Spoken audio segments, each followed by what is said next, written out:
Dear respected Thai, dear community, you are so beautiful from here, with your beautiful smile. It looks like everyone has been renewed. From Friday, you are not the same person anymore. There are so many nourishment has been entered into you. And this morning we gather again to have the Dharma rain together, to water our store consciousness, to be nourished by the teachings and the practice. And today we are on the 3rd day of June in the year 2025. And we are in Upper Hamlet Meditation Hall, the Still Water Meditation Hall. In the retreat, in the theme retreat called Meditator, Artist, and Warrior. And we are in the space of everybody that is working in creative world.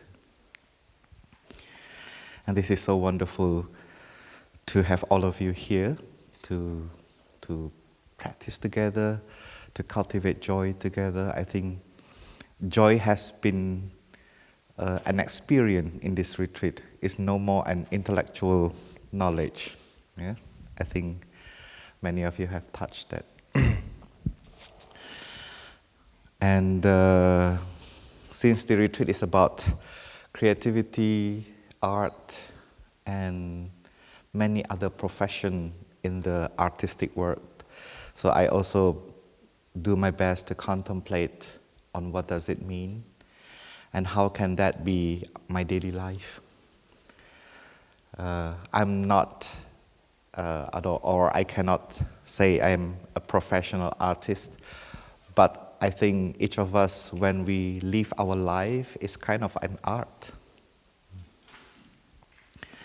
I don't want to bypass the art definition, but we see life as something very dynamic, very alive. It is not static. It's exactly like the artwork that we do. It's never static. It's never the same. It's always changing. Depends on condition. Looking at this week, I feel like we are all in the piece of great art. We are living in a beautiful painting.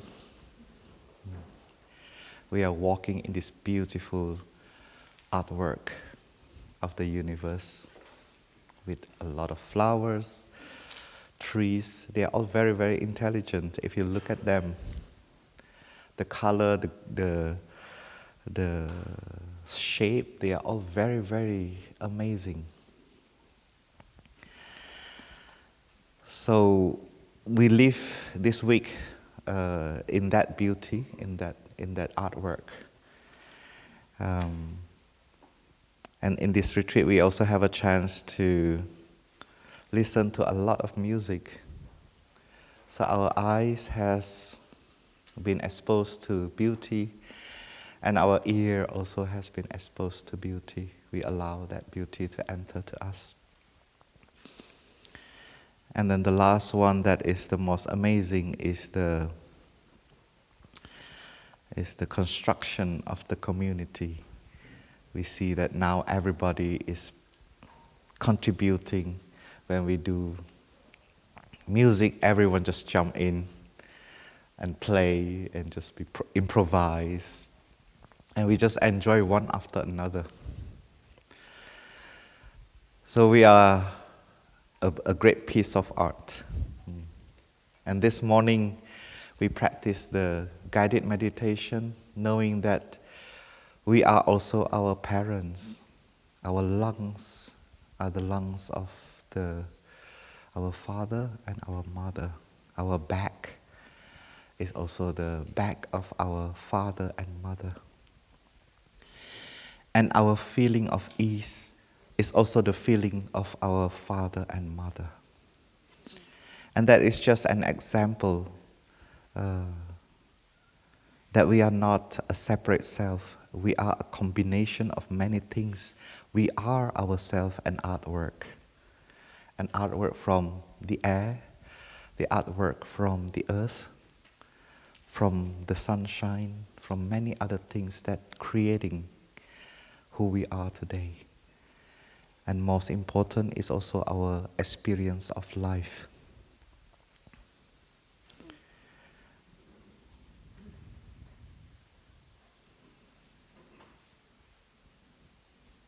Who is painting my face? When you look at the mirror, there is a painting of a character. And sometimes you call that me, I. But when you look deeply, you can see the face of other people, of other person in that reflection. And you know then you are part of someone else. And the way you think is also the same. When we look at the way we think, it may be inspired by many thinking of other people that we adopt into our thinking. We have been inspired by so many people, and that thought may have helped us in many other ways. So we are physically and mentally formed by all the things that we bring in, genetically, and also knowledge, and all the things that we experience. And it continues with us, evolve together with us. So since the Friday we arrived, we have learned quite many things. Yeah. And we have learned how to be present, through our body. And we have learned also the last Dharma talk how to be present with the mind, to understand the mind. So both meditation we have learned, the meditation on the body and the meditation on the mind.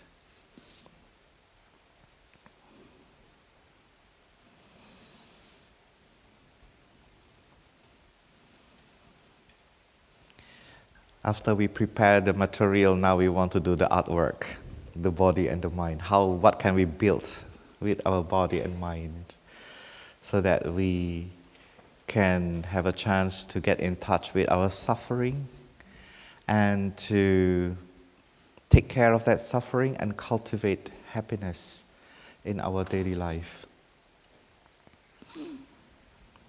So in our tradition, we are not interested in converting people into Buddhism.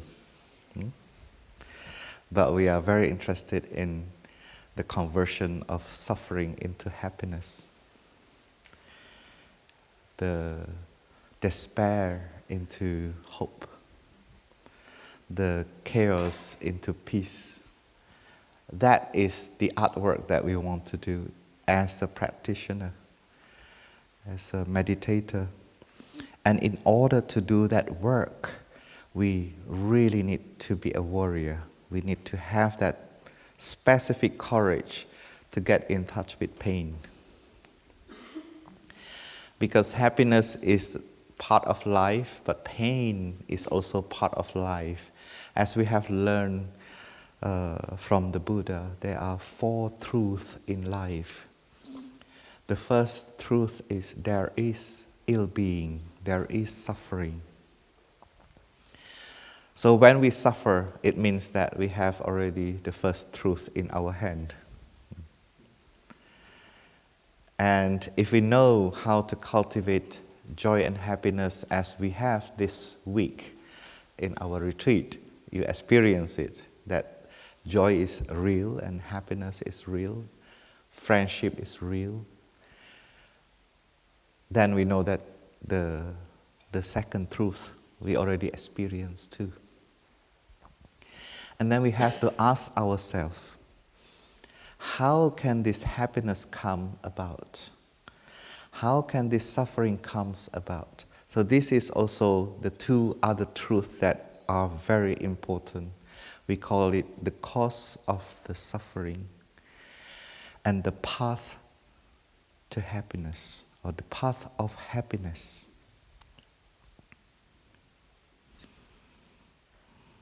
In our practice, we say there is no way to happiness. Happiness is the way. We don't have destination. As long as you type happiness in your aspiration, you arrive directly. Exactly like your GPS. If you drive, let's say you drive from your home to a hotel, let's say.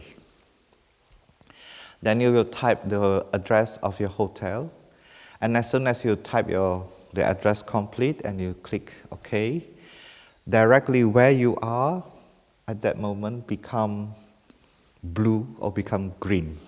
It means you arrived already. You can see the line, and then you have this location, this is your destination, but the whole path, there are the hotel. And then you just need to use the time and space to arrive in that point. So that destination is kind of our deep desire. Once we determine what is our deep desire, then we arrive directly in our deep desire in the present moment. So our deep desire is not in the future either. And the deep desire is not a singular. Maybe we need to put S behind deep desires. But don't make it too many.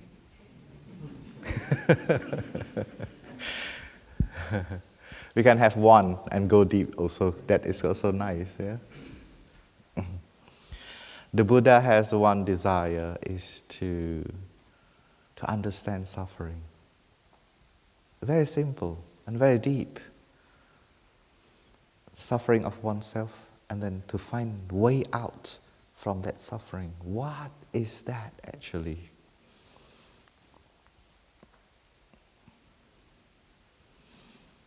So we may practice that as Brother Fablin suggesting to us, our deep desire, but find the easiest one first and make a try. Yesterday, in my family, we make a little bit of jokes that, here, whatever we say, it becomes reality. So we say, ice cream. And in a few minutes, all the ice cream come. But that is not deep desire. So we can try our deep desire and see how that things can come about.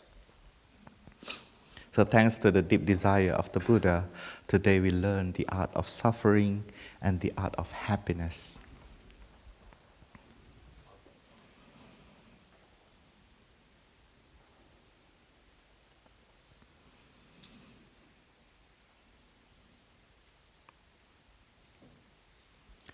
So when we talk about the body and mind, when the body and mind come together, then we have another dimension that is called action. The body do something, the mind do something. And in between there is speech also as an action. And three of these actions, most of the time we call it karma. Karma just means action.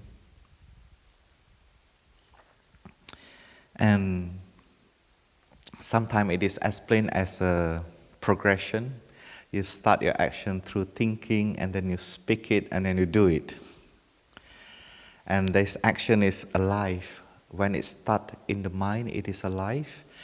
And how can we take care of it? Because if we don't take care of it, it will become speech. And when it becomes speech, if we don't take care of our speech, then it becomes bodily action. And when it becomes bodily action, then the impact is big. And as we know, we have two things, two truths happiness and suffering, then we know that the way we think, the way we speak, and the way we act may result to happiness, may result to suffering. And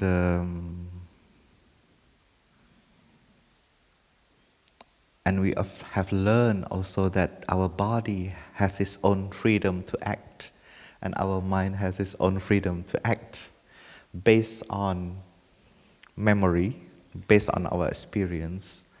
Let's say you brush your teeth, you put the toothpaste on your toothbrush, turn on the machine, you put it in your mouth, and then you're gone. You start to think about your project and let your tongue, your teeth, your hand, your toothbrush work by itself. Yeah. And also Brother Fablin shared that when we learn driving, at the beginning you are very conscious, and after a while it becomes automatic pilot. You can drive without conscious, basically, because the body and the mind has memorized it. It's the same, the way we think, the way we speak, and the way we act. We may have trained in a certain way. We may be has been transmitted from what we learn. Genetically also can be possible, the transmission of behavior. And we bring that together with us. And each of the action has been very well trained in terms of thinking, speaking and acting. But then we want to add an element so that all of this can be taken care of, which is mindfulness. So when we talk about the Buddhist psychology, the difference between someone who practice and not practice is there is a particular mind that we activate, which is mindfulness, concentration, and insight. In the Buddhist psychology, they are called particular mental formation. It's a particular one. And once we activate this, the whole automatic system will be taken care of. We have a chance to get in touch with all of them consciously. We breathe, whether you're conscious or not, you breathe. And then with the activation of the particular mental formation, you become aware of your in-breath and out-breath. That is how we train slowly to have relationship with our automatic system. The way we walk, we also put our attention on the way we walk. We put attention to the way we eat, the way we have conversation, the way we lie down, etc., etc. All the physical action, we put attention so that all of this movement, all of this action have a particular mind to accompany with that action. And then when you walk, you start to recognize that, oh, why I'm so in a hurry? Because you get in touch with that automatic hurriness that you have. And then slowly you at that moment when you recognize it, you have this kind of agency to modify that action. You can stop it, you can breathe with it, and you do it differently. And once you do it differently, the stored consciousness will learn, record, and make it into a new habit. This is a very real rewiring. We call it neuroplasticity. Neuroplasticity, it sounds like mindfulness too. We recognize things and then we modified it. So we unwired and we wired a new things.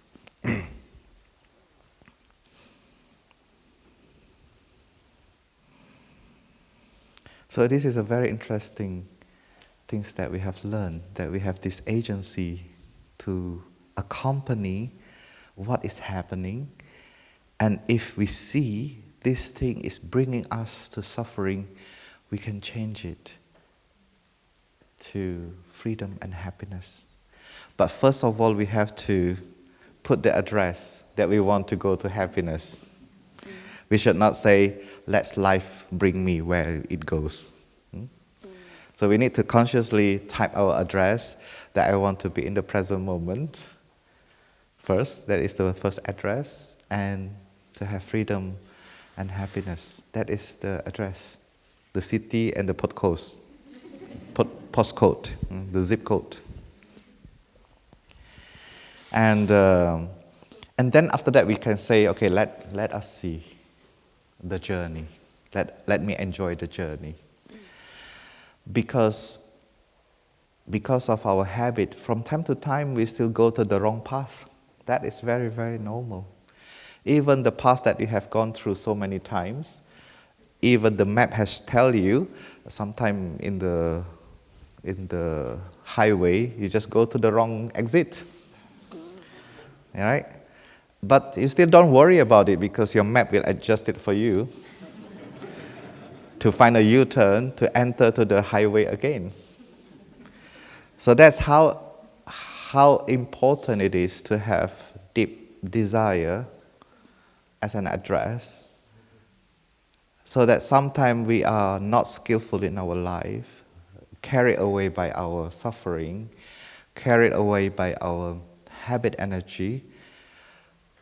If we have mindfulness, then we can be directed back to the track. So you are brought back to the path of happiness and freedom. But that address has to be very, very clear, that this is really what you want, to feel free and happy. But not eliminating suffering, because you know in the travel, in the way, you may have a mistake to take the wrong turn, to exit the wrong gate. They are all there, they are all possible, but you are there 100%. So that is something that we would like to invite everybody to look at together. What is our address? And everyone should type that address. It can be the address personally, professionally, socially, any other domain, family, relationship. Yeah. It may have its destination.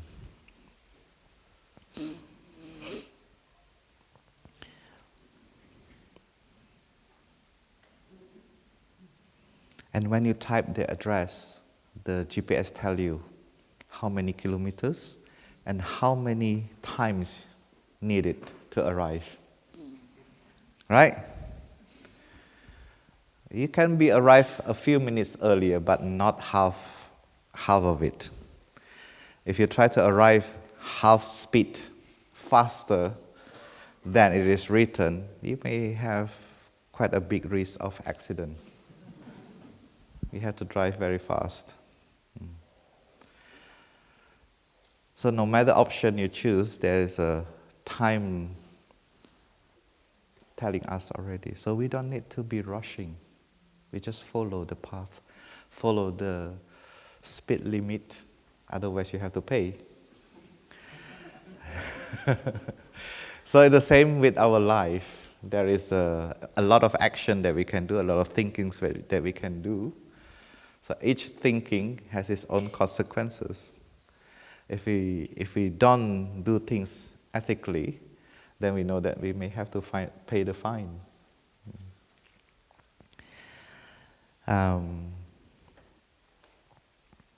So that is then an art that we want to learn how to look at our action, body, speech, and mind. And talking about body and mind, this is something that we can also look at it together. And sometimes we think that our well-being is pretty much depends on our mind. And we completely forget our body. Especially when we have project, our mind is continuing to produce. And we even forget that we have body. Yeah. And when we feel anxious, we are very preoccupied by this feeling of anxiety in our mind. We even forget our body. And then we think that if we don't feel anxious anymore, if I don't feel fear anymore, if I don't feel confused anymore, then that is the time that I feel free and happy. But in our practice, we see very clearly that body and mind interact. They can help each other. Sometimes our mind can be tired, can be weak, can be in a low mood, but our body is healthy. Our body is not having infection. Our body is strong enough to cultivate mindfulness, to move, to do something, to touch the beauty of life. And then we have to really take refuge in our body and rest our mind. And you have done that too in the deep relaxation, right? So you can take refuge in your body, feel your body, and your body will produce this relaxation, produce this letting go feeling to allow you to rest in the present moment. And when your body is resting, your mind is also resting. Many of you come out like, oh, I feel so fresh now. Yeah. So that is how we take refuge in our body. But we also can take refuge in our mind when our body does not feel well. I remember in 2013, the beginning of 2014, I have a heavy infection and I have to be hospitalized for 1 month. And at the beginning, I was in a very terrible condition. My body is completely collapsed. I cannot move my body. The only thing I do is to turn my head like this and move my limbs. But I cannot sit down, I cannot stand up, I cannot walk. And the only things I can do is to lie down permanently for 24 hours. I don't even can look at the window because it's high in the hospital. And the doctor tell me, you may have to stay here at least for 1 month. And I say, oh my God, lying here for 1 month. And then, because the infection is in my esophagus and my throat, there's a hole over there, so I cannot eat. So I even cannot disturb the time by eating. Right? So they put the artificial food through the tube so I can eat without chewing. So that I don't need to make effort to eat. But that is the only things I can move, I can do on my bed. But that is also taken away 3 times a day. So I become free from any action. I cannot even go to the toilet because I cannot walk. So I see like, oh, my body is completely destroyed now. I have to take refuge in my mind if I want to keep my sanity. And if I want to still can be happy, I have to take refuge in my mind. Because my body right now cannot really give me happiness. It cannot bring me to the forest. It cannot make me do sitting meditation. It cannot make me eating. It cannot make me do anything. So I have to completely take refuge in my mind. And thanks to the practice of cultivating happiness through the mind, through the thinking, I was able to stabilize myself. So I lie down, I ask myself, what is the happiness in the present moment? Of course, obviously with the eyes, there is none. How can you be happy in the one isolated room with 2 layers door? Nobody can come in, only you can stay there 24 hours. And because I have a lot of infection, I could not sleep, so I awake for 24 hours. And the brother asked me, do you want to subscribe the TV? I say, I don't think I have energy to watch the TV. I just want to rest, I say. So I asked my mind, can you give me some happiness? What is this? What is the happiness of this moment? Because we have a mantra called, this is a happy moment. So I had to practice that. This is a happy moment. And I breathe in and out. And slowly the mind starts to inform me all the happiness condition that I have. I remember very clearly, the first one, the mind told me, you will have your personal room for 1 month. You are free from your roommates. Wonderful. Second, you don't need to do cooking, washing up, and sanitizing. You have 1 month of resting, doing nothing. Wonderful.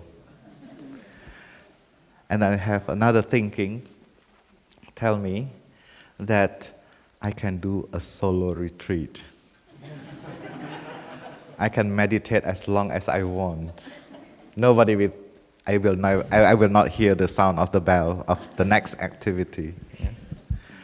I can practice noble silence for 24 hours.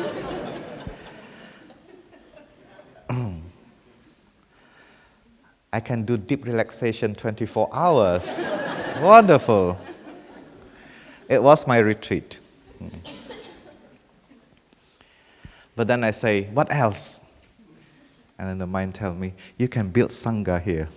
You can build community in this hospital because you are not living in a monastery for 1 month. You have to have people that you can make them practice with you.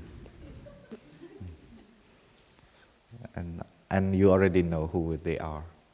They are the doctor, the nurse, and the assistant.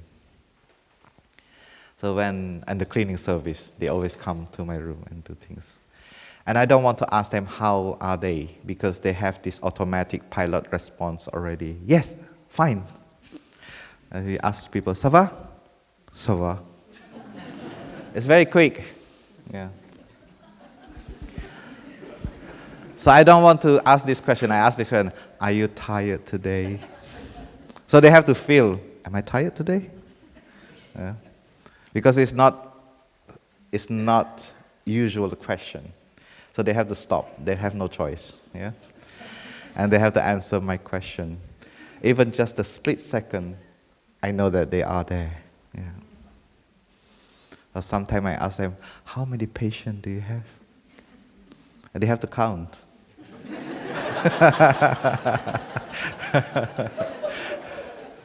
So I have to ask questions that they cannot just answer.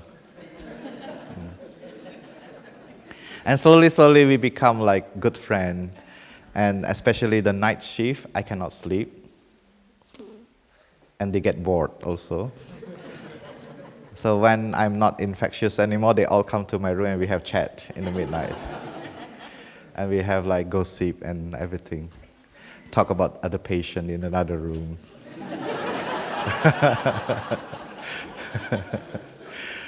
So yeah, at the end we have fun in the hospital, and I recover slowly to be able to stand up, walking, sitting, and learn step by step. And so we can take refuge in the mind, we can take refuge in the body. Both of them can produce amazing things, but we have to train them. That's why you are here. You train yourself to walk slowly, relaxingly, eat relaxingly, cleaning the toilet with joy, and have the time to sit under a tree to think about what is the good condition in the present moment. Sometimes in the training it sounds very intellectual and very mechanical. It's fine because we are still learning. So don't be afraid of being mechanical and intellectual. Because that is slowly go to your store consciousness and it become a habit and it become natural at the end. I think all the musicians know. You learn scale and then after that you play. Yeah. And then talking about action, let's come back about the action. How to work with our action. How can the action can be mindfulness itself? What are the things that we can observe? The Buddha is very kind. Yeah? He gives us all the teachings that is quite easy to understand. And I always contemplate, is the teaching of the Buddha difficult?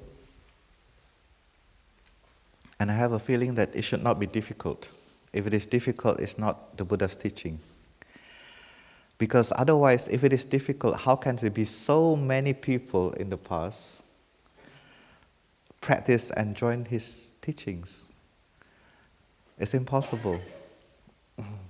It must be something very easy that we make it difficult. So the Buddha teach the path of happiness. He explained it in the 8 noble path.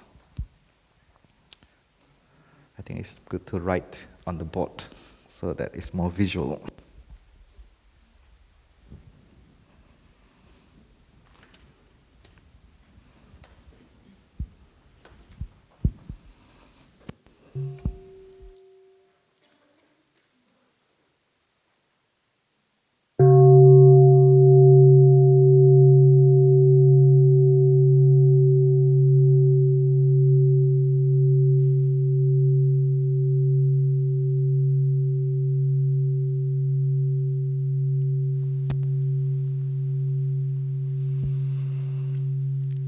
Today there will be a lot of 4. Please bear with me. Yeah? So we have 4 truth.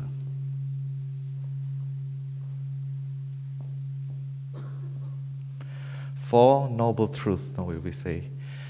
So we have suffering, or we call it ill-being.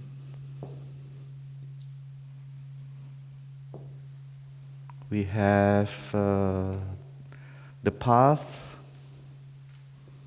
of ill-being.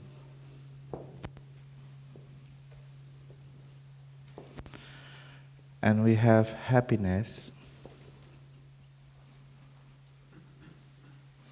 or we call it the end of the ill-being, the end of the suffering, or we call it well-being.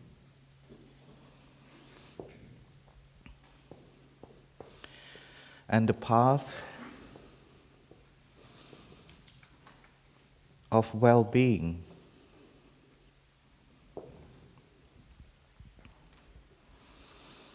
So this will bring to this will bring to this.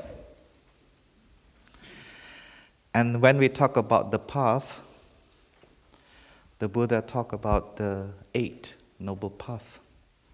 So we have right view,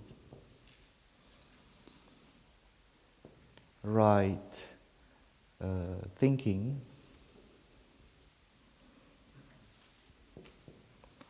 right speech,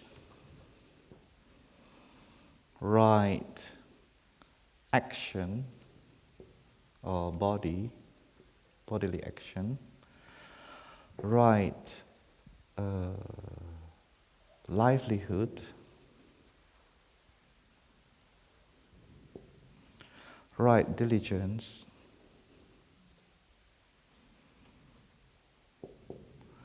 right mindfulness, right concentration. It's a loop. Then you come back to right view again, and then you go down again. Yeah. But it is not also a progression. They are molecules that bind each other, like stick together, and you call it the path of well-being. So if we want to say what is the ingredient of the path of the well-being, and then we can talk about the 8 noble paths. And this week we have observed a lot of this. We call it 3 training: Smrti and the glass over there, Smrti, Samadhi, and Prajna. So mindfulness, concentration, and insight. Insight, often we talk about the right view, the way of looking. Tomorrow we will explore more on this. So they all inter-are. So this is already, we have learned this, yeah? So in our practice, in our tradition, when we talk about mindfulness, it has to be holistic. It cannot be just take this one out and we just do this. It has to inter-are with all the other elements. It has to be complete. Then we have the wholeness of mindfulness. Then we can say we are on this path.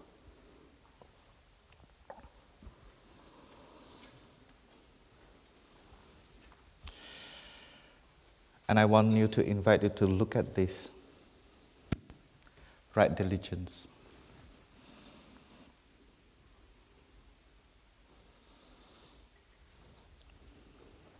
In our society, this can be a very negative thing. So because when we talk about diligence, then you have to bring his friend, laziness. You are not diligent, you are lazy. Yeah? And sometimes we give ourselves a lot of pressure to be diligent. And sometimes in our life we have a lot of doubt, a lot of self-critical happening. It makes us become weak. And we lose energy and we cannot do much things. And we start to think that, oh, why I'm so lazy? Why all the tasks, all the projects I cannot finish? We start to also increasing the doubt, the self-doubt.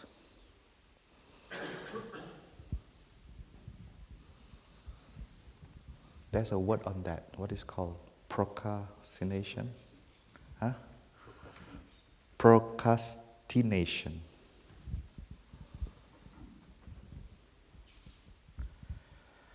So sometimes we are not lazy. We just have this self-doubt that we are not enough, that we are not good enough, that we cannot compete, etc., etc., etc. But this diligence is not about doing hard. It's not about hard working. This diligence is very specific. It is containing 4 diligences. So as I told you, I warn you, there will be a lot of 4. 4 diligences. The first, what we need to do is to water the good seeds.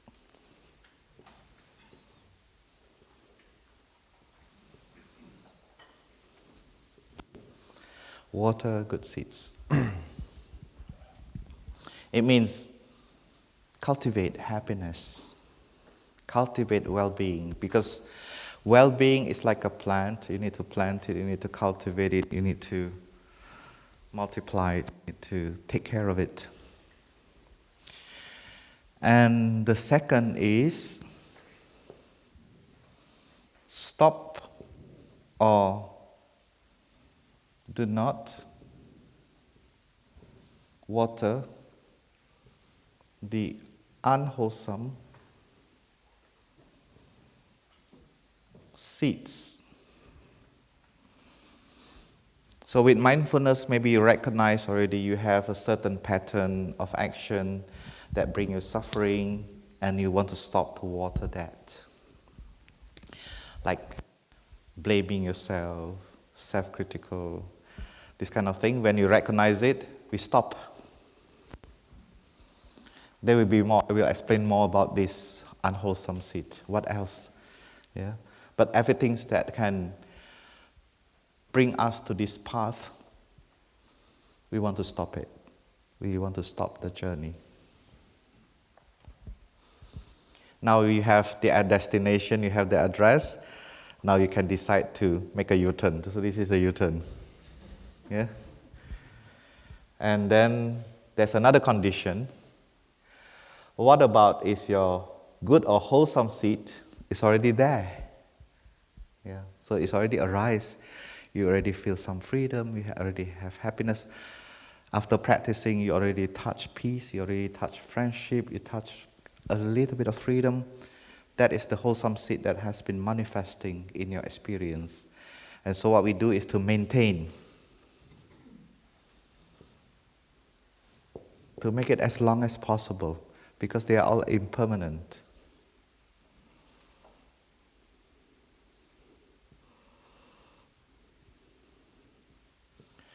Good or wholesome seeds. Like the story in the hospital, I continue, because I know that the wholesome seed is arising, that I have to water it. One after another has to come out and to nourish me in that moment so that I can maintain that concentration of happiness in that moment. And then the next one is sometimes this already arises, it's already there. Our difficulty, our suffering is already there. What can we do? So we make an effort to invite the unwholesome seed to go to sleep. Yeah.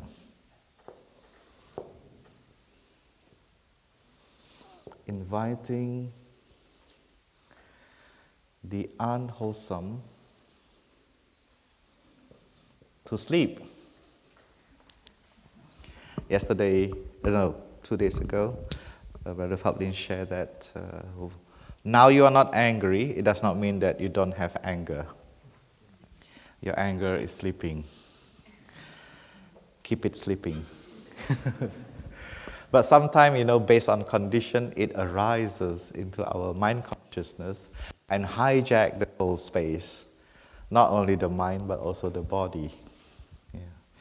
Then we have to practice to take care of it so that we can invite that seed to sleep again. So that is the principle of action. So right diligence is pretty much related to our action. So this is the principle of our diligence. It's not too bad. It is not meditation 10 hours, noble silence 4 days. Luckily it's not there. Huh? So we have this. Water the seed, stop and do not water the unwholesome one, maintain the good one, inviting the unwholesome to sleep. Taking care. This both is about taking care of the seeds.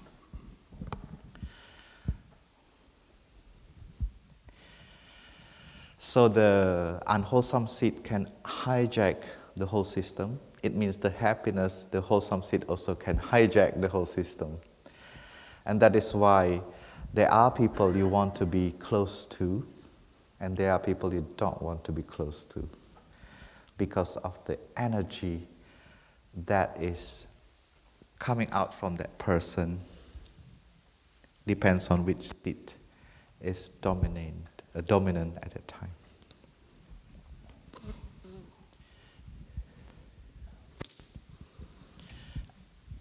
And the good news is this seed is not belong to us. It belongs to all generation, belong to the past and belong to the future. We are just the bridge, whether we transform it or we continue it. Because they are all alive, They can become stronger or they become weaker in the future. So our present moment is very important. It's the bridge between the past and the future. And we have that agency to recognize, taking care, and bring it to the future. In Plum Village principle, we call it free will. It sounds very modern, huh? And I bring you to the old school. In Buddhism, we call it samsara. We want to cut that samsara so that it does not make the loop of suffering. We interrupt the loop. So practicing mindfulness, in my practice, I see it as interruption on habit energy. And sometimes when you see in the dining hall, why are these monks bowing to the bowls? Have you seen that? You see there are some monks on long term, they stand in front of the bowl and bow and take the bowl. Why we have to make it such complicated? And then you serve your food, you go to your family and all your family tell you, don't eat. Wait until everyone comes. Yeah. And then when everyone comes already, you still cannot start. Wait the 3 sound of the bell. Listen to the 5 contemplation. And then we start eating. And then you still cannot have conversation because you need to eat in silence for about 20 minutes or 15 minutes. And then you listen to another bell and you can chat. Why we need to interrupt our meal like that? Yeah. Why we need to interrupt ourselves to enter the hall? Why we not open the hall and just go to the seat? Why we need to cut so many segments, like opening the door, you stop, you bow. And then you walk mindfully, you cannot even run. You walk and you arrive in your cushion, even you're late, you still have to walk mindfully. And then you arrive on the cushion, you still cannot sit down. You have to stand up and be ready and then bow to the cushion and sit down. This is, I think for me, this is a very creative, it's like an art in meditation. We cut our action into segments so that our habit energy can be interrupted. The more it gets interrupted, the more we can become awake in every pieces. If entering the door we fail, then you know you have another chance. And if that one is still forget, you still have another chance. Yeah? For the monastic and aspirant, we still have to put our mind in our robe. So the robe is not the clothes, it's also our body. So when we sit, we don't want our robe is blocking the way of other people. Yeah? So we still have to tidy up our robe before we come back to our breathing. So it's a very beautiful, creative transmission from our ancestor to wake us up in every moment. And this is water the good seeds, to water the seeds of mindfulness as much as we can. And when you come here, you see what the monks do, you can follow too. So you can stop on the entrance, you can stop at the cushion, you can do like that. So 4 diligences is like this. And this become the foundation of our action. So when we want to look how we act and how to navigate our action, then we can use these 4 principles. We can say also, please do the beneficial action. Beneficial thinking, beneficial speech, and beneficial bodily action. Please do that. Please stop doing the unbeneficial action through thinking, body, and speech. If you have already a good amount of wholesome action that you are able to do, please maintain it. Continue. And if possible, you develop it. And then if you find any action that you have through the mind, through the speech, and through the bodily action are not kind, are not wholesome, does not bring you to the well-being, please invite that action to sleep. Yeah.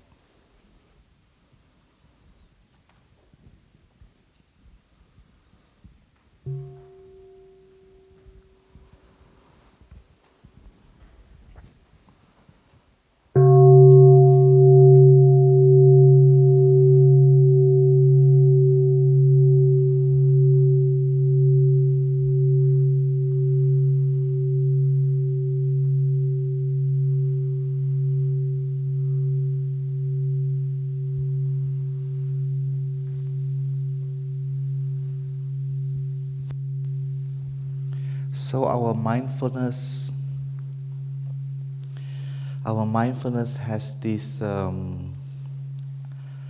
ethical conduct.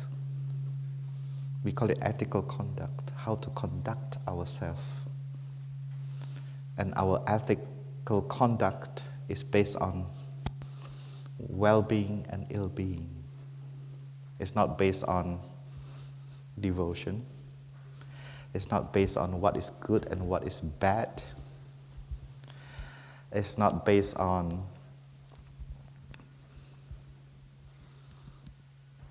go to hell or go to the heaven. It does not based on a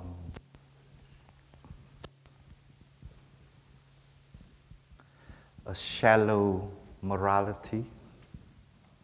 It is go beyond discriminative thinking. It's really about taking care of oneself and taking care of others, to make sure that we are not staying on the path of ill-being, and to make sure that we are able to walk on the path of well-being.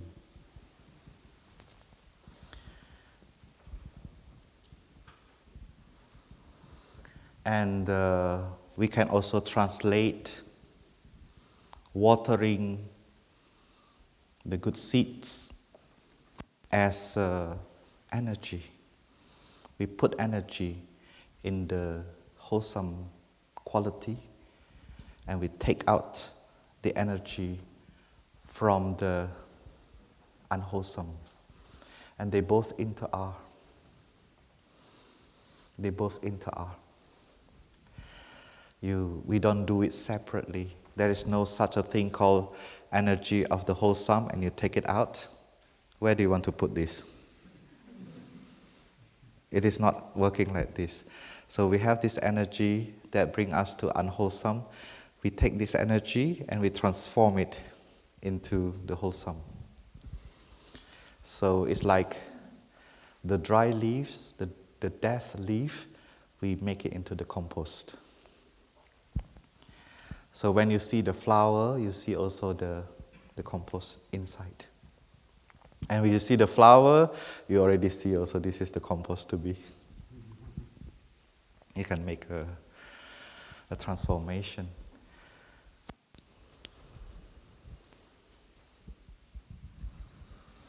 And talking about the energy, it means we nourish the good seed, yeah, or we not nourishing. We don't nourish the good seed, the unwholesome seed. And in this case, we use the word nutriment. So we also have something called four again, huh? For nutriment.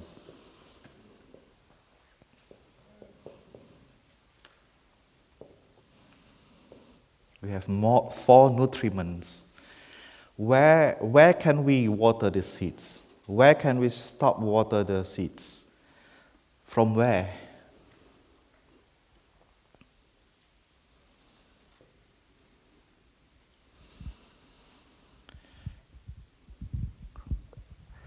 So eating is a very deep practice. we know that our happiness can be also come from our food, because that calorie become our action too. Is that correct? But not only the calorie not only make the action, but also the food that we eat also make our body, make our whole system. So the food, the first nutriment that can enter to our system and produce energy, whether it is wholesome and unwholesome, is through the food, edible food.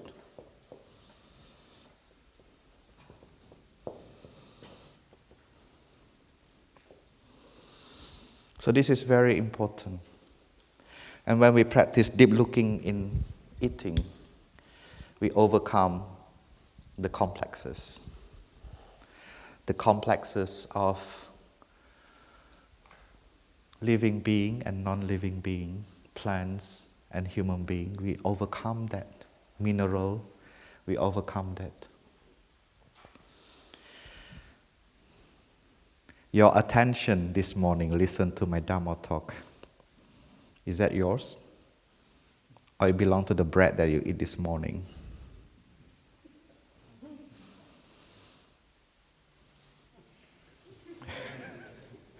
Or it belongs to the orange that you eat this morning?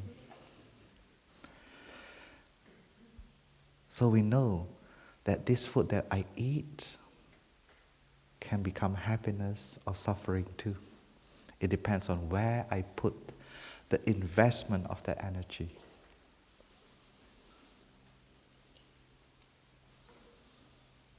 So food is also our action, can be part of our action, is interbe with our action, cannot be separated. And there are a lot of philosophy on food nowadays. Eating can be very complicated now.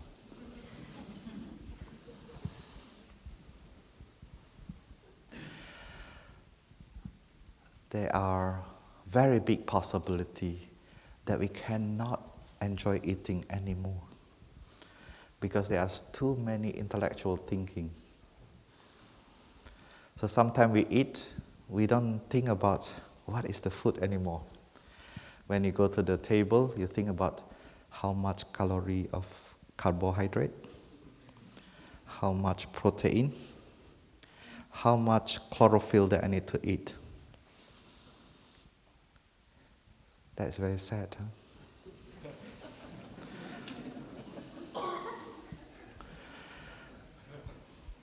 So we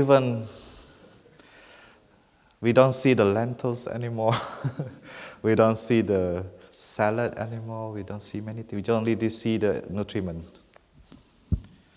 And then we even cannot enjoy the taste anymore. For us, it's very important to have low carbs, high protein, and that's how you eat the protein. So that can be very sad. So how can we bring back the awareness of eating in more holistic way? Sometimes I like to cook very simple food for my breakfast. I make a lazy day. Sometimes I make rice porridge with soy sauce. Very simple. But once I eat this, it brings me back to my childhood. And at that time, I remember we have like about 15 nieces and nephews. We have holiday in our grandparents' house. And every single morning, we enjoy this rice porridge with the soy sauce with my grandfather. It was a very joyful moment. So eating can be very spiritual. It does not look like there is any nutriment inside. But the happiness that it produces, much more than the protein.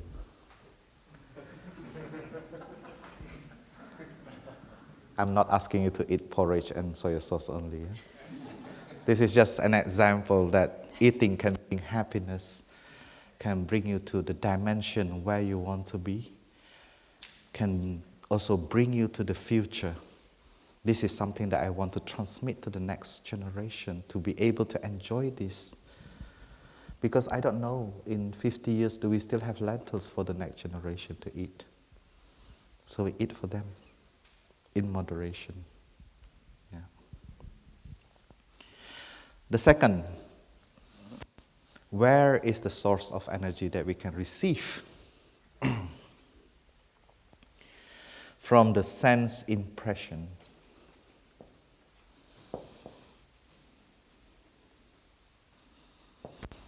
Yesterday I contemplate on this. Very difficult. I'm so afraid to hurt the artist on this topic.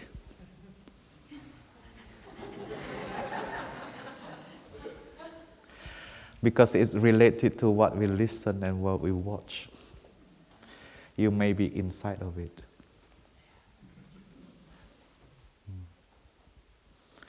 So I would like to apologize first. It's not my intention to put you in a difficult position.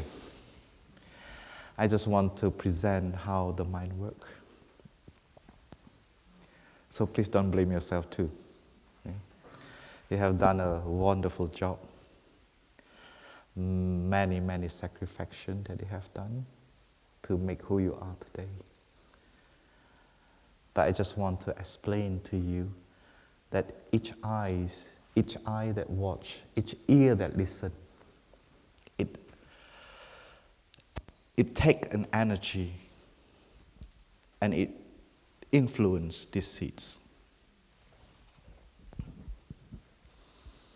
There are many artwork has a lot of good intention. Sometimes we have to make a very big formation to wake people up that we are not doing well in the world. And sometimes we make something very big, very beautiful, very gigantic in order to water the good seeds, to water happiness. But sometimes we have to convey the message of suffering to the world in order for everyone to be awake, that we are in this condition. Please wake up.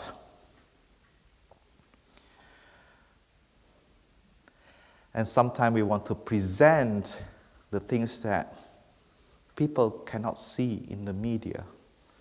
So we have to express it in the film, we have to express it in the song, so that we all can touch that suffering and be awakened from the suffering.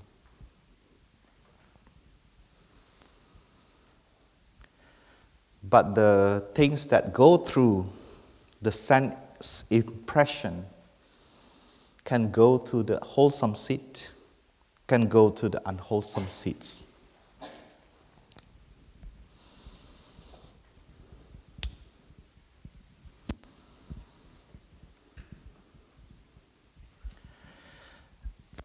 And the artistic work in the visual, we want to make it as authentic as possible.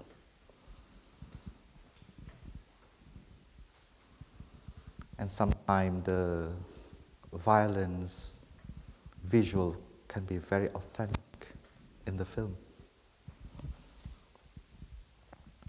And once we watch that, it's very easy for the mind, after 10 times watching that, it becomes normalize it. It becomes automatic pilot. At the beginning, we maybe, after watching this, our knees will tremble. I remember I watched one film. After that film, my knees is trembling because it's so violent. Or I watch a certain film that after the film, I feel stomachache for 2 days because it's very intense. But that's my fault because I watch it. It's not your fault. What I want to say, this is a good news, that we can go to everybody's mind as an artist. I just give you this message. I know you are very creative. You can do it, okay? But as But you are not only producer, you are also consumer. You also need to take care of yourself. The artist life, I don't think artist life like people living in the heaven that never have a broke up relationship. Always good, always beautiful as your art is. I don't think so. You also have breaking up relationship. You also have problem in the family. You also have problem with your career. You also suffer from time to time. And in this time, you really need to make sure that your sense impression get the right food. It's like when you get sick, you want to eat something more easily to digest. Yeah? The third is the volition.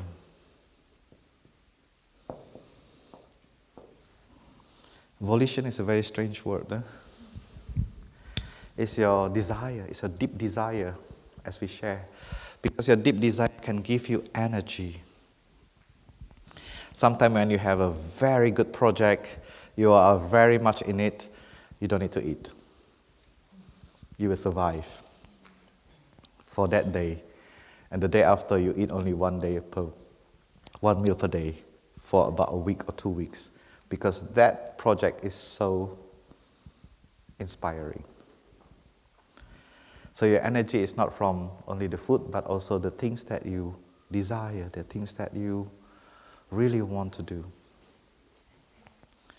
But we can be also go to the down path, which is run after our desire. Yeah. Let our deep desire to grow is one thing. Run after our desire is another thing. You may achieve your desire, but you burn out in your destination. I like to use this example of traveling with the train. You have your destination, you have your ticket already from Paris to Bordeaux. But then you think that if you run in the train, you can arrive earlier.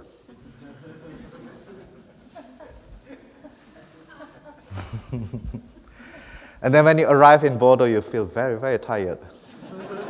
Which actually you can just sit in the train and sleep and arrive freshly. So sometimes we burn out in our the last part of our project is finished, and then we burn out after that. Yeah. So this is something that we need to pay attention to our volition. It's good to have volition, to have energy, to act, but then we have to look, are we running after that? The last one,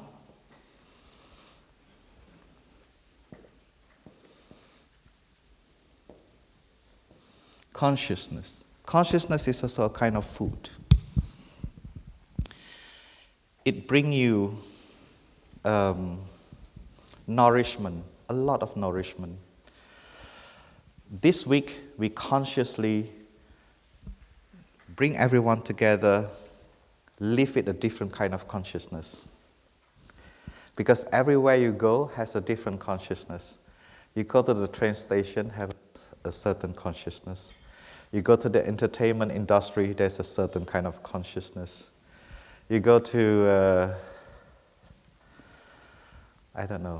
airport, there's a different kind of consciousness. Because of each person produce a certain thing in their mind. And when you come to Plum Village, everyone is doing their best to come back to themselves. And you eat that collective consciousness. So the peace and the joy that you receive today is the collective work. Everyone contribute in the walking meditation, sitting meditation, all the practices. We produce that kind of consciousness and we take in. So it becomes very easy to feel peace, to feel happiness. So don't be overconfident. Huh? We are happy because of collective. So we need to maintain the practice after. We need to continue to look for the community.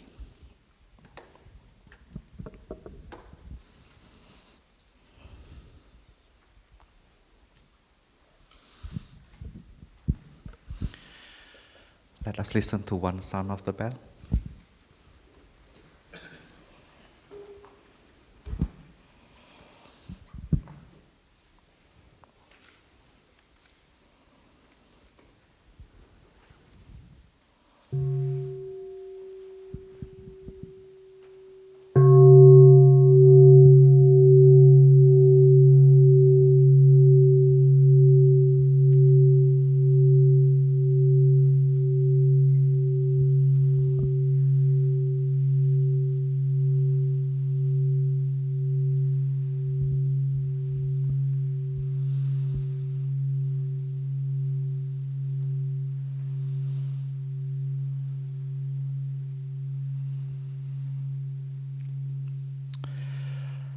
I don't have much time left, but I still have many good news. Do you want to continue? Okay, if you want to continue, I continue. So, talking about action again. So, we have to know which energy we can get to put into our action. We have already know what kind of things that we need to do so that we can navigate our action through the four diligence. So now I want to share with you how to navigate your action. So now you have the energy, right? Now you have the action. How you navigate it? Yeah. Thanks to the Buddha, he shared with a group of business people at that time to live happily in the present moment by navigating their action. And he only proposed 5 areas to look at. Thanks God, only 5 areas. Only one hand, not 2. We are already very busy. We don't want to have more things to take care of. So 5, only 5. Something that we need to put our attention in so that we can navigate it. The first is to look at the violence. We call it reverence for life. How to respect life by looking at our violence. Because each of us has the seeds of violence, whether it's small or big.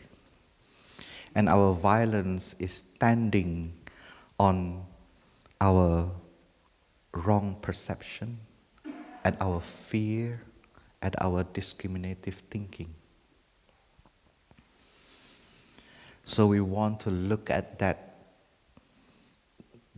mental formation. We have learned how to take care of the mental formation. So we need to look at that when a violence come up. Even the violence towards our suffering. Sometimes we can be very violent to our suffering. We want to kill it as soon as possible. So the way of thinking is also very important, to look at which violence that I'm committed and be aware of it, be courageous like a warrior, embrace that violence in us.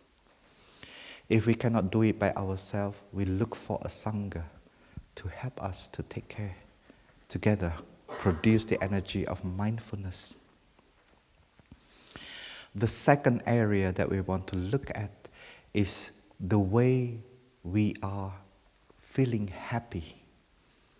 The happiness, we call it the true happiness. We need to redefine what is happiness. There is no subject yet at school, what is happiness. I don't know if at home you have an education on happiness or not. But yet we want to be happy, but we don't know where we learn happiness. So the happiness can be, everyone can define happiness differently, and we have to look at that happiness. Does it bring us to happiness, really? Or it bring us to suffering? In this training, the Buddha invite us to look at the seeds of generosity. We can water the seed of generosity, of giving. It means we are not only doing things for ourselves. Our happiness is not only for us, but also for the others. How can we share that to the others?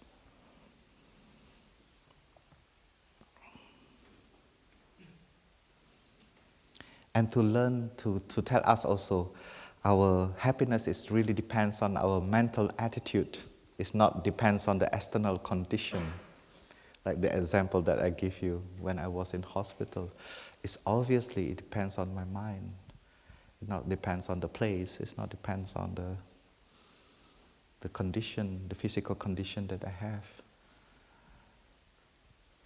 But my mind can have the agency to produce happiness too. Yeah. So our mental attitude towards happiness is very, very important. And there is a downside when we try to chase happiness without knowing what happiness is. We can go to the direction of accumulating wealth. We think that that is the happiness. Or to have fame.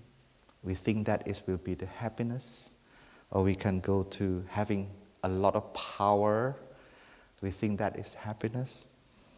Or we feel like to have a lot of sex will be our true happiness. And in the teaching, we are invited to watch these 4 directions, to be very careful. They are all can produce a very pleasant feeling.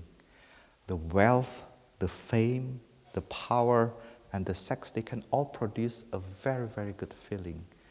But they may not bring you to happiness if you are not knowing what does it mean to be wealthy, what does it mean to be famous, what does it mean to have power, and what does it mean sex.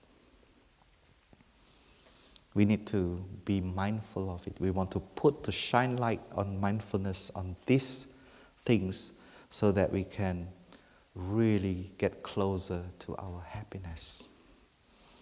It is not wrong to be wealthy. It is not wrong to be famous. It is not wrong to have power.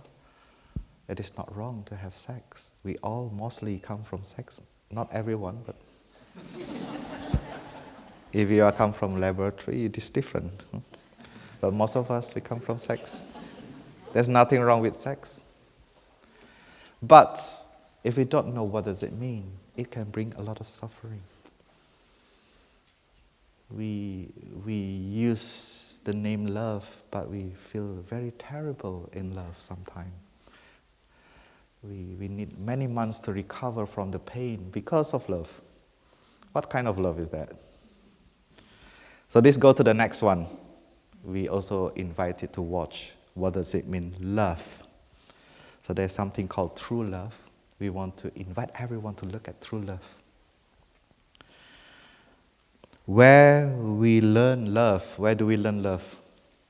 Do you learn it from school? Do you learn it from your parents? Many people does not feel inspired when they look at their parents' relationship. But that is love. Yeah. They argue because of the trash bin. They argue because nobody take in the laundry. That is love. That is not shown in the love story in Hollywood. Because the film is happy ending. And then after that, you don't see how they pay the bills, how they drive their children to school. The film cannot continue, because it has limited time and production.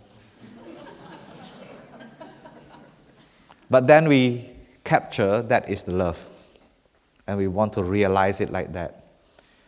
And then most of us, we end in the happy ending, and then we finish the film in our real life, and we start the hell coming up in the relationship, which is not film. But sometimes also there is a terrible a love story film also. So then we have to learn what does it mean? Everyone has to do this homework, look at what is love, and etc. We will produce soon a retreat course called How to Love, hopefully soon. I don't know how soon, but that is in our project. That is the aspiration we have, to also share with as many as possible. What does it mean, love? Yeah. Because everyone needs love, everyone wants love. Yeah. So in this training, we are asked to separate between sex and love so that we don't mix up the definition. And then after that, we also are told how to look at our the way we're expressing sex and the way how we do relationship. We are invited to look at that. Nowadays, there's a lot of relationship unit happening. Some people want to have monogamous exclusive. Some people want to have monogamous open. Some people want to have polyamory exclusive. And some people want to have polyamory open. And some people want to have only relationship, no commitment. Many, many kinds. Everyone is trying to see which one is the most effective.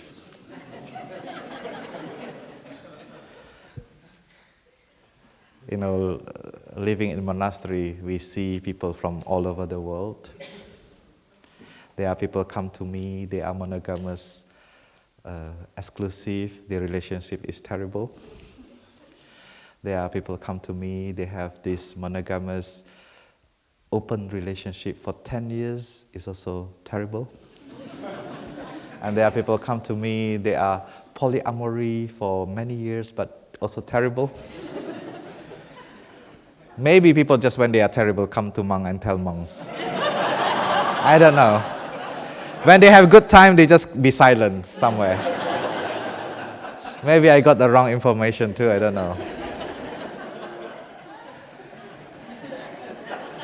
But what I see, but it's better not to tell us when it's good time, because we get tempted after that.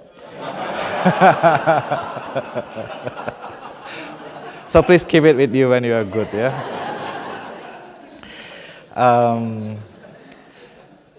But then I see, actually each unit have its own suffering.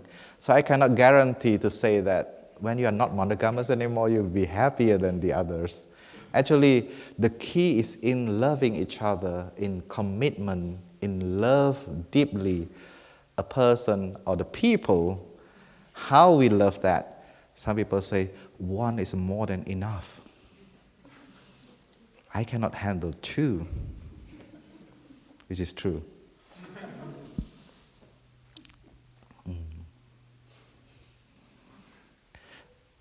As a monk, we practice celibate, but we practice, how you call it? I forgot the words. Poly-friendship. Because we live together, we have to love everyone in the residence, yeah? So we really see it's not the unit, it's really how we love each other. It's very important. I feel most intimate after become a monk rather than when I was lay, because I was able to touch what is love in human relationship.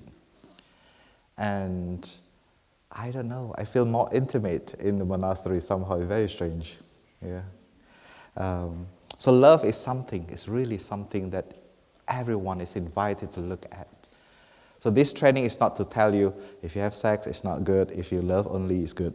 No, we are not trying to tell you this, but we invite everyone to put attention to this Four Noble Truths. Is my love bring happiness? Is my sex bring happiness? Is my love bring suffering? Is my sex bring suffering? There are two. How can we define that separately? And then we merge them after. And then the fourth area is loving speech and deep listening. You have practicing Dharma sharing. And tonight we will go more deeper, in this afternoon, we will go deeper into how it feels that if we're being listened and we are able to express ourselves in a more deeper looking towards others. And this is something that we want to train also when we are in a bad mental formation, unwholesome mental formation is arising. The way we take care of it is not to express it through words, because we know now the words has power, and we don't want to use that energy to express our action. We want to have a green energy for our action. Yeah. So we take care of our anger, we breathe, we walk to calm our anger, to be courageous, to embrace it, and to transform it with understanding towards ourselves and other people. And we have to be very careful with the inner narrative that we have towards ourselves and towards others. We are living full of narrative every day. We have this inner podcast non-stop. We see something, we have podcasts. We hear something, we have podcasts inside of us. So deep listening and loving speech allow us to stop our thinking, to also change the path of our action, change the direction of our action. When we know that this kind of thinking, speech is bringing us to suffering. And the last one is the nutriment that I have shared, the 4 nutriment, how we consume. Nowadays, our most precious thing that we have is not, the currency is not money. Nowadays, the most precious things that we have is attention. You know you are in this job. You want to see how many screening in Spotify. How many people view things. Yeah? Because the attention has become very precious, and we don't want to put our attention in the place that can bring us to suffering. We don't want to put our attention that bring us to difficulty. It does not mean that we should not convey suffering for the sake of awakening collectively. We do need to do that. We do need to speak out the injustice. We have the right to speak out the suffering of the world in order to generate awakening so that we can embrace it together, look deeply, and transform it. And communication is very important, to keep the communication open, to let everyone to talk about it. So this nourishment and healing, we are invited to look at our attention, where we put our attention, to which book we put the attention, to which film we put the attention, to which music we put the attention, to which conversation we put the attention. We want to train that because each intake is an energy. And then the last one is also the attention. So the suffering that we have, sometimes we feel bored, we feel lonely, we feel anxious, we feel stressed. The manas does not like it. The manas will tell you to do something, and normally what the manas will tell you is to consume without moderation. Yeah. Without knowing this will bring you to suffering. Without knowing that this suffering actually is very good to take care of. Yeah. And we don't want that anymore. We want to free ourselves. So freedom in Buddhism is also to have agency to navigate your action. So today, this is the 5 mindfulness training that we have. There's a text here, more complete version. Yeah. I share with you the summary, so you can read by yourself in more detail. These are the concrete proposals from us to the global ethics, that everyone can walk on the path of happiness without have to be Buddhist, without have to be, you don't have to be identify yourself as spiritual person. You don't have to be embracing a certain spirituality, but it really depends on your body and mind. Everyone has body and mind, can practice this. Everyone who wants to be aware of their suffering and walk on the path of bring happiness to one's life, everyone can practice this. We don't have to devote on certain thing. You are devoting to your aspiration and the care and love towards yourself.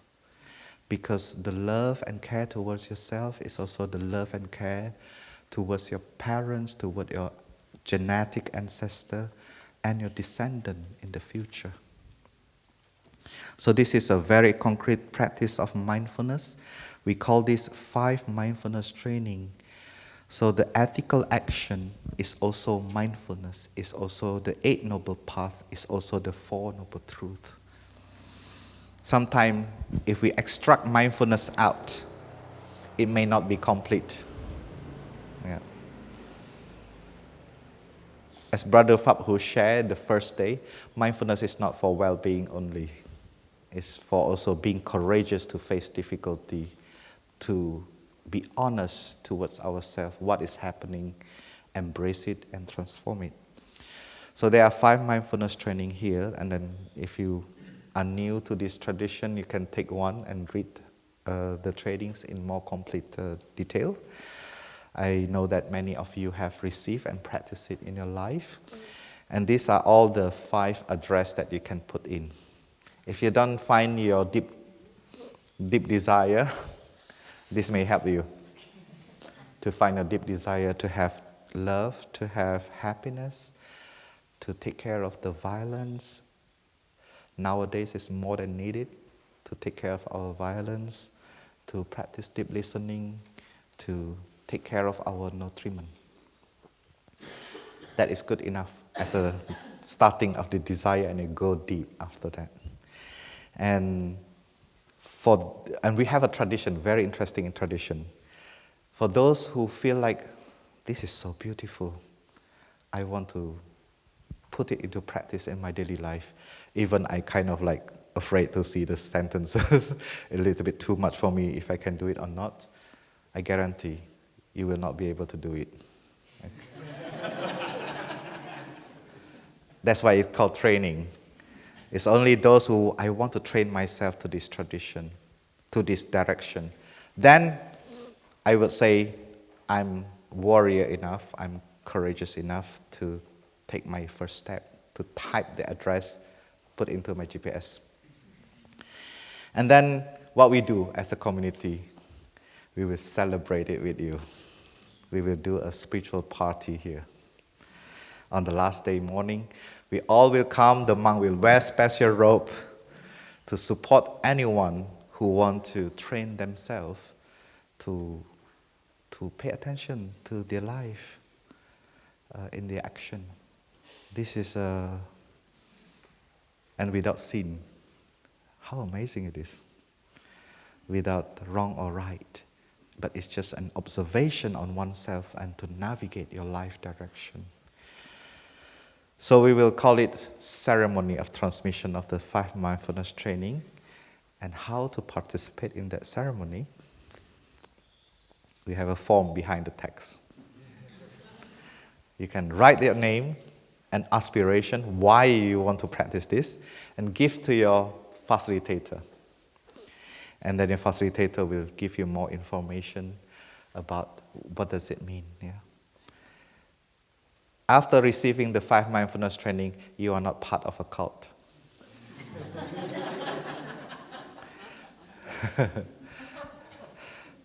There is no subscription fee. It's really for you. It's really your relationship between yourself and your action and your mindfulness. This is just a symbolic way of speaking it out loud that I want to take care of myself and I want to pay more attention to myself. I have been taking care for so many people. As an artist, you have been taking care of so many people. Maybe now it's time to take care of yourself, to make yourself a little bit more happy, more free. And this is what we want, because we want all the artists to survive, to strive, and to continue as long as possible. As we have learned from the ancestors of the artists, they have been transmitted so many beautiful things that we can continue today. Please contemplate this and take your own decision. Don't ask me. If you ask me, I will say, take it. So please decide by yourself, yeah? And take it here, I will put it here, you will take it, or I will put it in the front of the door. I think I should stop here. I speak too much. I hope you laugh enough to do. The last part, last but not least, I'm sorry. I'm so sorry. I have passed the time so long. But I don't want to blame myself because you want to continue to listen to the good news. So I continue. Okay. I ask again, do you want to listen to a song? Don't blame me, yeah? We are late now. Okay, we are preparing some song for you. I would like to invite Brother Thiên Ý, Brother Thiên Đức, and Jack to come to support me. Đức Phổ, yeah, Đức Phổ. We are preparing a small song to offer. Recently, I don't know how, I write song out of nowhere. And I want to offer this song for all of you. This song is inspired by our teacher with the Q&A with the children. A child asked Thai, why do I cry without reason? What should I do? Thai said, don't forget to smile. It's a very interesting. And now I understand why. Because when even you suffer, actually you still can be happy. And actually when the happiness and suffering come together, it becomes something else.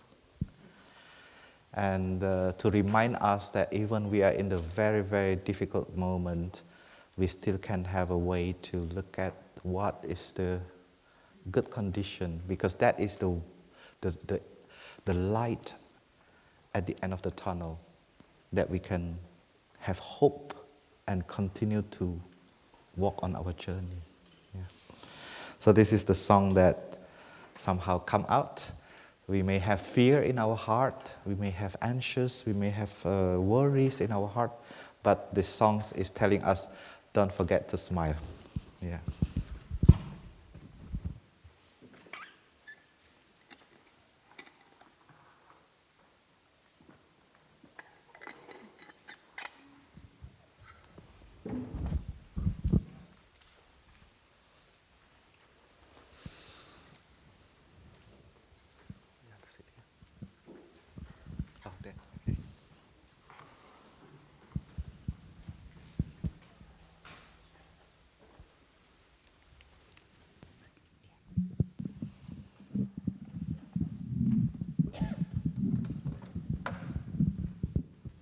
So this song called Smile to Fear.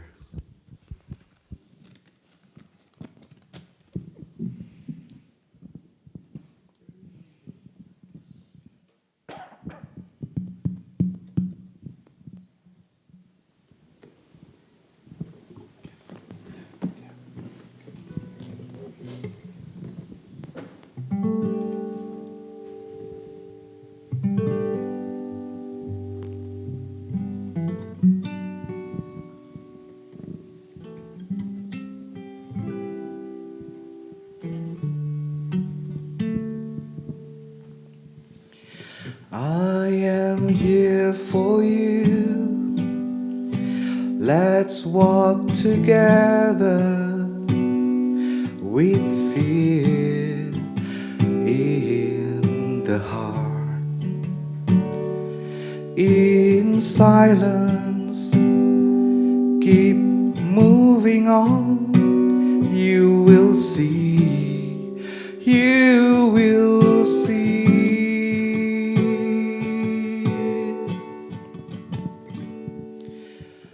The sun is always there behind the dark sky. Your smile is still there behind the cries.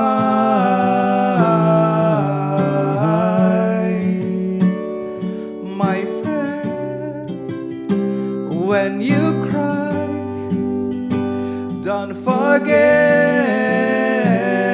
to smile, because the rain and the sunshine make the rainbow in the sky.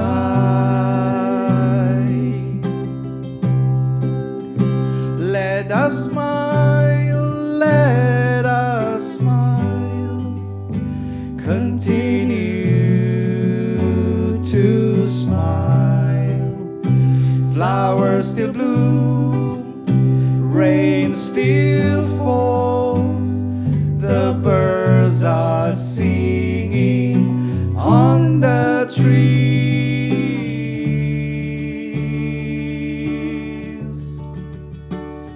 Ooh, ooh, ooh,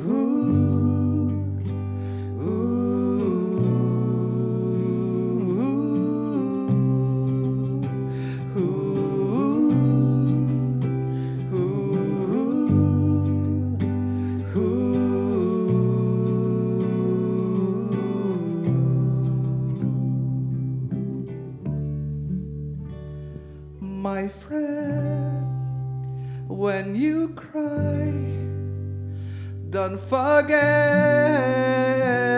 to smile, because the rain and the sunshine make the rainbow in the sky. Let us smile, let us smile, continue to smile.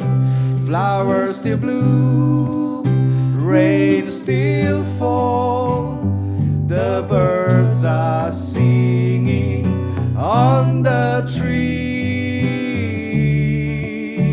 Let us smile, let us smile, continue to smile.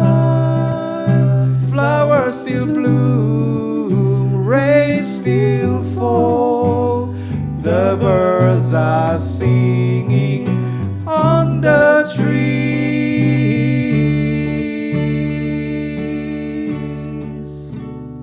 I am here for you, I am here for you, I am here for you.